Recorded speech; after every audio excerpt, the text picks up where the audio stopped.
শুরু হয়েছে কিন্তু এরশাদ সাহেবের আমলে না, কিংবা জিয়াউর রহমানের শাহাদাত বরণের আগে না, বরণের পরে না, আরো অনেক আগে। রাজনীতি যদি নীতির রাজা হয়ে থাকে তাহলে বাংলাদেশের ইতিহাসে নীতির রাজার সবচেয়ে বড় ঐতিহাসিক সম্মানিত দলিল হচ্ছে 1971-এর বাংলাদেশের মুক্তিযুদ্ধ।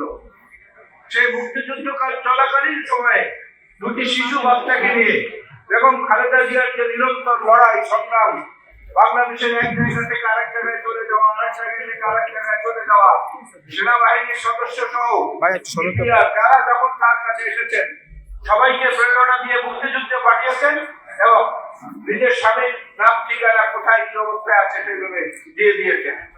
তো প্রকৃত রাজনীতিটা বেগম খালেদা জিয়া শুরু করেছিলেন 1971 সালের মুক্তিযুদ্ধ চলাকালীন, আর প্রাতিষ্ঠানিক রাজনীতি উনি শুরু করেছেন 1981 সালে শহীদ জিয়া বিরুদ্ধে শাহাদাত বরণের পরে।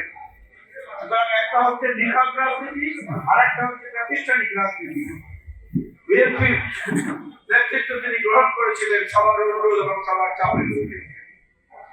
সেই যে পথ চলা শুরু হয়েছিল সেই পথ চলা শেষ হয়েছে আজকে শেরেবাংলা নগর বিয়া উদ্যানের সমাধিতে। মানুষ চলে যায় কিন্তু মানুষের অক্ষয় কীর্তিগুলো পরবর্তী প্রজন্ম যারা থাকেন তারা সেগুলো স্মরণ করেন সম্মানের সঙ্গে, শ্রদ্ধার সঙ্গে।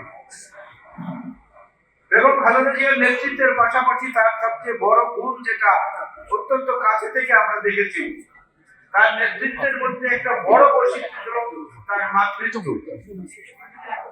মায়ের কাছ থেকে যে ভালোবাসা, যে আদর, যে শাসন একজন কর্মী বা একজন নেতা আশা করে সেটা তিনি দিতে সক্ষম হতেন। তার কথাবার্তা, তার আদর আচরণ, তার ধমক, তার পরামর্শ সবকিছুর মধ্য দিয়ে। এমনটা আমরা দেখেছি উনি হয়তো রাগ করে কোনো কথা বলেছেন, তখন আমি দ্বিতীয়বারের মতো পার্লামেন্টের এমপি, রাগ করে একদিন একটা কথা বলেছেন জাতীয় সংসদে পরদিন এবং তারপর দিন পরপর দুদিন আমি 5 নম্বর লবিতে যাই নাই, যেখানে সংসদ নেতা বসেন, প্রধানমন্ত্রী বসেন। অধিবেশন চলাকালীন তৃতীয় দিন তিনি তার ব্যক্তিগত স্টাফ পাঠিয়ে আমাকে ডেকে দিলেন, ডেকে নিয়ে কাছে নিয়ে বললেন, কি হয়েছে, আমি কি শাসন করার অধিকার রাখি না? আমি কি একটা পরামর্শ দিতে পারি না? অনেক বড় হয়ে গেছে নাকি? এই যে জিনিসটা, এই জিনিসটার মধ্যে থেকে ওনার রাজনীতির এবং নেতৃত্বের গুণাবলীর একটা সমন্বয় রয়েছে। এখানে অনেককে তিনি ধমক দিয়েছেন, অনেককে চাকরি করেছেন, আবার আদরও করেছেন। 2-3 দিন না দেখলেই খোঁজ খবর নিতেন।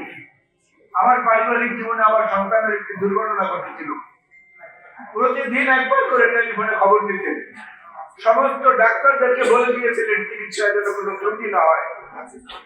আমার ওই ছেলেকে দেশের বাইরে নিয়ে যেতে হয়েছিল বঙ্গবন্ধুর হাত থেকে বাঁচানোর জন্য। বাংলাদেশ বিমান কর্তৃপক্ষকে তিনি নিজে ফোন করে সমস্ত ব্যবস্থাপনা সম্পন্ন করে দিয়েছিলেন। সুতরাং শুধু নেত্রী হিসেবে না, মায়ের আসনে বসার যোগ্যতা তিনি অর্জন করেছিলেন। আমি নয়, আরো অনেকে। বাংলাদেশের অর্থনীতির যতটুকু ভিত্তি আজকে সুদৃঢ় হয়েছে বেগম খালেদা জিয়ার আমলে মুজিবুর রহমান সাহেবের মাধ্যমে জাতীয় সংসদে ভ্যাট সংযোজিত হয়েছিল, যে ভ্যাট বাংলাদেশের অর্থনীতিকে জীবনী শক্তি দিয়েছে। বেগম খালেদা জিয়া প্রথম আজকের যে রেমিটেন্স, প্রতিদিন এই সরকার প্রচার করছেন রেমিটেন্স কত এসেছে। এই রেমিটেন্স যোদ্ধাদের কল্যাণের জন্য প্রবাসী কল্যাণ মন্ত্রণালয় প্রতিষ্ঠিত করেছিলেন দেশনেত্রী বেগম খালেদা জিয়া। নারী শিক্ষার কথা এখানে একজন বক্তা বলে গেছেন। এইভাবে সমাজের সর্বস্তরে যখন যেখানে যেটা প্রয়োজন সেটার দিকে তিনি কেউ পরামর্শ দিতে পারছেন, সেটা গ্রহণ করেছেন এবং সেটা প্রয়োগও করেছেন বিভিন্ন জায়গায়। নিজের স্বামী, নিজের সন্তান সবকিছু থেকে দূরে রাখলেও তার একটা আবেদন দুটো আল্লাহ তাআলা গ্রহণ করেছেন। খেয়াল করে দেখেন, উনি সবসময় বলতেন দেশের বাইরে আমার কোনো ঠিকানা নেই, এই মাটি আমার একমাত্র ঠিকানা। আল্লাহ রাব্বুল আলামিন সেই প্রার্থনা গ্রহণ করেছেন, তার প্রমাণ আমাদের সামনে আছে। আমরা সবাই জানি কাতারের আমির সাহেব এয়ার অ্যাম্বুলেন্স পাঠিয়েছিলেন, ব্যবস্থা করে দিয়েছিলেন। এয়ার অ্যাম্বুলেন্স আসার প্রয়োজন হয় নাই, ওনাকেও বিদেশে যেতে হয় নাই।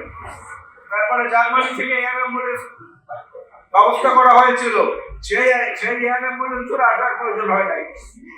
একটু যদি চিন্তা করি, এমন তো হতে পারতো যে ওই এয়ারলাইন পর্যন্ত উনি বিদেশে চলে গেছেন এবং সেইখানেই তিনি শেষ চেষ্টা ত্যাগ করেছেন, তা কিন্তু হয় নাই। সব কিছু চলে গেছে, রয়ে গেছে সেই কথাটা, তার শেষ নিঃশ্বাসের সঙ্গে সেই কথাটি সংযুক্ত হয়ে গেছে যে এই মাটি আমার একমাত্র ঠিকানা, দেশের বাইরে আমার কোনো ঠিকানা নাই। ওনার জানাজার জন্য যে পরিমাণ মানুষ এসেছিলেন ওনাকে ভালোবেসে ওনার প্রতি শ্রদ্ধা জানাতে, এইরকম মানুষ মনে হয় পৃথিবীতে কখনো একসঙ্গে জড়ো হয়নি কারো এই সব সময় কারো জানাতে অংশগ্রহণ করতে।